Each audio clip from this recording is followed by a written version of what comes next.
మనం చర్చించుకోబోయే జీవన సమస్య కిడ్నీలో రాళ్ళు.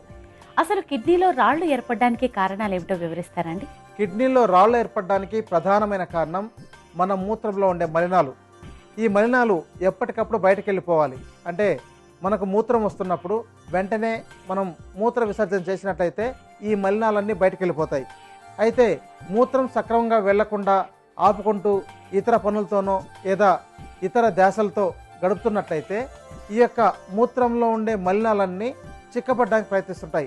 ఆ చిక్కబడ్డప్పుడు తయారయ్యే రాళ్లే ఈ యొక్క కిడ్నీ స్టోన్స్. ముఖ్యంగా మూత్రంలో calcium salts, oxalates, uric acid ఇవన్నీ ఉంటాయి.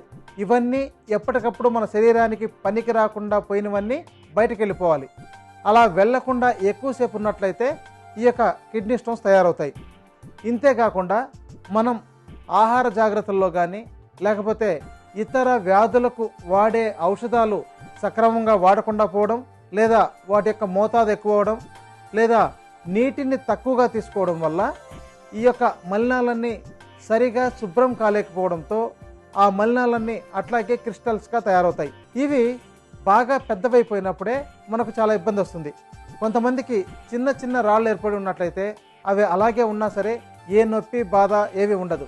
ఒక్కొక్కసారి శరీరంలో తయారయ్యే ఇతర రసాయనాలు, మలినాలు కూడా వాటిని వడగట్టి బయటికి పంపించలేకపోతే అవి అలాగే మూత్రపిండాల్లో ఉండిపోతూ రాళ్ళలాగా తయారవుతాయి. ముఖ్యంగా మనం వైద్యుల దగ్గరికి వెళ్ళినా సరే కిడ్నీలో స్టోన్స్ వచ్చినప్పుడు వాళ్ళు కొన్ని జాగ్రత్తలు తెలియజేస్తుంటారు.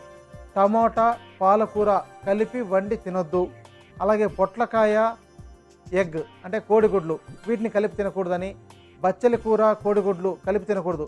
ఇట్లాంటివి కనుక తీసుకుంటున్నట్లయితే వాటికి ఇలాంటి రాళ్ళు తయారయ్యే గుణం ఉంది. అంటే కాల్షియం సాల్ట్స్గా తయారయ్యే గుణం ఉంది. అలాంటి పరిస్థితుల్లోనే ఇవి రాళ్ళుగా మారడానికి అవకాశాలు ఉంటాయి. అందుకని ఆహార పదార్థాల్లో టమాటా, ముల్లంగి, పాలకూర, పొట్లకాయ, బచ్చలి కూర ఇవన్నీ ఒకేసారి కలిపి వండకుండా ఇతర పదార్థాలతో కలిపి వండుకున్నట్లయితే ఇలాంటివి తయారవడానికి అవకాశం ఉండదు. అందుకని ఆహారంలో ఈ జాగ్రత్తలు తీసుకోవాలి. రోజు మినిమం 2.5 లీటర్ల నుంచి 5 లీటర్ల వరకు నీటిని తీసుకోవాలి. ఉదయం లేవగానే 1 లీటర్ గోరువెచ్చటి నీటిని తీసుకున్నట్లయితే మన శరీరంలో కానీ కిడ్నీలో కానీ తయారైన చిన్న చిన్న మలినాలన్నీ మూత్రం ద్వారా, మలం ద్వారా బయటకు వెళ్ళిపోతాయి. ఇది ఒక మంచి మార్గం. ఇక కొంతమంది మాంసాహారం తినే వాళ్లకు ఈ యొక్క తలకాయ కూర తినే అలవాటు ఉంటుంది. వాటిలో మేక మెదడు, అలాగే పొట్టేలు మెదడు వీటిని వండుకొని తినే అలవాటు ఉంటుంది. ఇలాంటి వాళ్ళకు కూడా కిడ్నీలో రాళ్ళు తయారయ్యే అవకాశం ఉంది. అందుకని ఇలాంటి ఆహార పదార్థాలను వెంటనే నిషేధించాలి. ఇక ఎక్కువగా నొప్పి వస్తూ మూత్రంలో రక్తం రావడం, మూత్రంలో మంట ఉండడం ఇలాంటి లక్షణాలు కనబడుతున్నట్లయితే వైద్యుల పర్యవేక్షణలో తగిన పరీక్షలు చేయించి అవసరమైతే కొన్ని చికిత్సలు చేసుకోవాలి. సుబ్రహ్మణ్యం గారు, కిడ్నీలో రాళ్లు కరిగేందుకు ఆయుర్వేద ఔషధాన్ని ఏ విధంగా తయారు చేసుకోవాలో వివరిస్తారండి? కిడ్నీలో రాళ్ళు ఉన్నట్లయితే ఇప్పుడు చెప్పబోయే ఔషధాన్ని మీరు స్వయంగా తయారు చేసుకుని ఉపయోగించినట్లయితే వెంటనే మంచి ఫలితాన్ని ఇస్తుంది. దీనిలో ఉపయోగపడే మూలికల్లో అద్భుతమైన మూలిక పల్లేరుకాయలు. ఈ విధంగా ఉంటుంది. దీనిని మనము దంచి కోదచూర్ణంలాగా చేసుకోవాలి. అంటే పచ్చాగా దంచినట్టు ఉండాలి, లేదా పూర్తిగా ఈ విధంగా చూర్ణం కూడా చేసుకోవచ్చు. మీకు ఏది అనుకూలంగా ఉంటే ఆ విధంగా తయారు చేసుకోండి. దీనిని 50 గ్రాముల మోతాదులో తీసుకోవాలి. ఇప్పుడు ఔషధం తయారు చేయడానికి 1 పూట వాడడానికి కావలసినంత ఔషధాన్ని కలుపుతున్నాం, గమనించండి. తర్వాత కావలసిన మరో అద్భుతమైన ఔషధ మూలిక పాషాణభేది. పాషాణభేది అని ఎందుకన్నారంటే మన శరీరంలో ఉండే పాషాణాల లాంటి విషాలను తొలగించగలిగే గుణం ఈ మొక్కకుంది. దీన్ని సాధారణమైన భాషలో అయితే కొండపిండి అంటుంటారు. ఇంకా కొన్ని ప్రాంతాల్లో పిండి చెట్టు అని కూడా అంటారు, పిండి కూర అంటారు. దీన్ని కూరగా కూడా వండుకొని తీసుకోవచ్చు. ఇక్కడ ఔషధంగా ఉపయోగించుకోవడానికి ఈ యొక్క మొక్కను బాగా పెరిగిన దాన్ని సమూలంగా తీసుకోవాలి. అంటే పూర్తి మొక్కను దాన్ని తీసుకొని నీడను ఎండబెట్టి తర్వాత చూర్ణం చేసుకోవాలి. అలా తయారు చేసుకున్న చూర్ణం 50 గ్రాముల మోతాదులో తీసుకోవాలి. ఇప్పుడు 1 పూట వాడడానికి కావాల్సినంత ఔషధాన్ని కలుపుతున్నాం, గమనించండి. దీని తర్వాత కావాల్సిన మంచి ఔషధ మూలిక ఉలిమిరి చెక్క. వరుణ చెక్క అని కూడా మార్కెట్లో లభిస్తుంది. ఈ యొక్క వరుణ చెక్కను దంచి చూర్ణం చేసి 50 గ్రాముల మోతాదులో తీసుకోవాలి. ఇప్పుడు ఔషధం తయారు చేయడానికి తగినంత మోతాదులో కలుపుతున్నాం.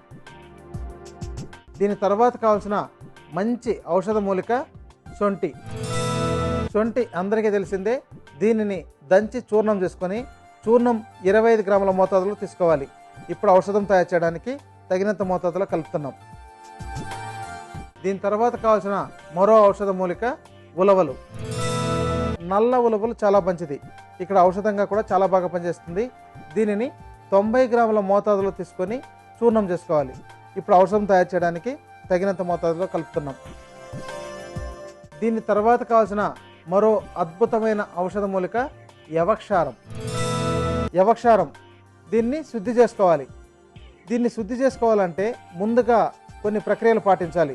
దీనిలో బియ్యం కడిగిన నీటిలో ఈ యొక్క యవక్షారాన్ని 25 గ్రాములు వేసి నానబెట్టాలి. మొత్తం నానిన తర్వాత కరిగిపోతుంది. బాగా కరిగిపోయిన తర్వాత వడబోసుకున్నట్టయితే దానిలో ఉండే మలినాలన్నీ పైనే ఉండిపోతాయి.